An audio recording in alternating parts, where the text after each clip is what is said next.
Hello, it's me, Zinedine Zidane, Zizou to my friends and fans. I'm the playmaker who seems to be able to read the game in slow motion.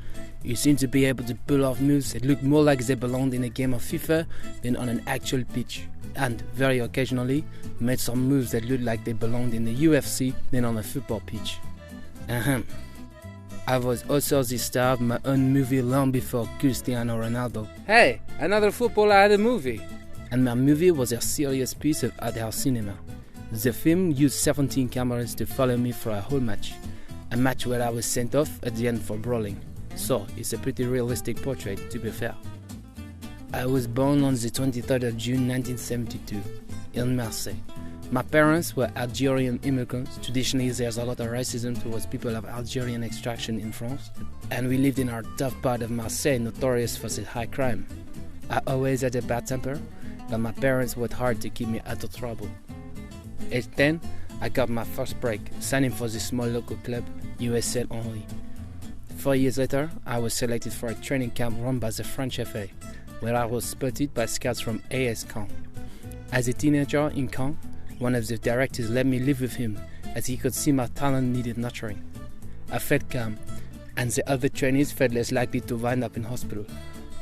Joke. Anyway, I held Caen into Europe and started to show some of the prodigious talent that would make me a superstar. Then, I moved to Bordeaux, where we won the Intertoto Cup in my first season and lost to Bayonne in the UEFA Cup final the next year. I was at Bordeaux, began playing with Les Arazu and Christophe Ducarry, with whom I'd play in the national team for years to come.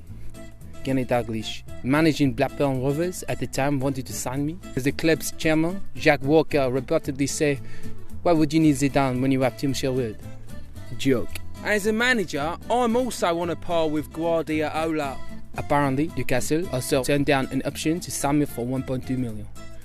After winning Ligue 1 Player of the Year, I moved to Juve.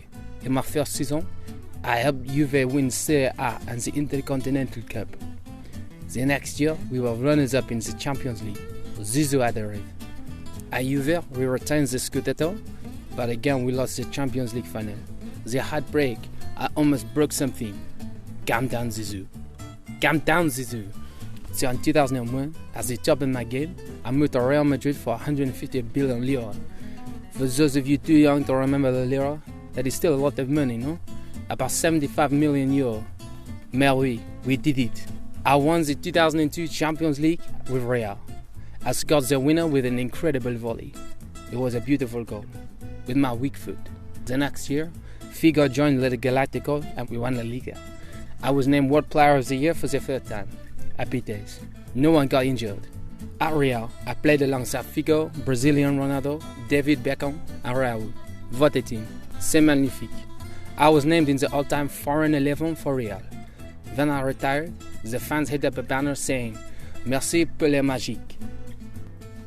I also had a super successful international career, winning the World Cup and the European Cup for France. There will always be people who will bring the incident with Marco Materazzi in the 2006 World Cup final. It was deep into extra time when Materazzi, renowned as a very physical player, pulled my shirt. I won't call Materazzi, I used to say, a hard man. Hard men don't roll around on the floor like they've been shot after a little tap. I told him if he wanted my shirt, he could have had it after the game. He made a very nasty remark about my sister and well, something just snapped. I saw red, and Italy went on to win the match 5-3 on the penalties. It was my last international game, but I still come home to a hero's welcome. I cannot take the emotion out of my game. If you want to go on about me busting things with my head, then I remember I broke preconception about what Algerian immigrants can do. I broke records and got France and then the whole world to cheer for him. I won the Spanish and Italian titles, the Champions League, the European Championship and the World Cup. But away from the stats and the medals and the honors, what I really want to be remembered as the guy who played football with passion, who always gave 100% and always tried to see and do something beautiful with the ball.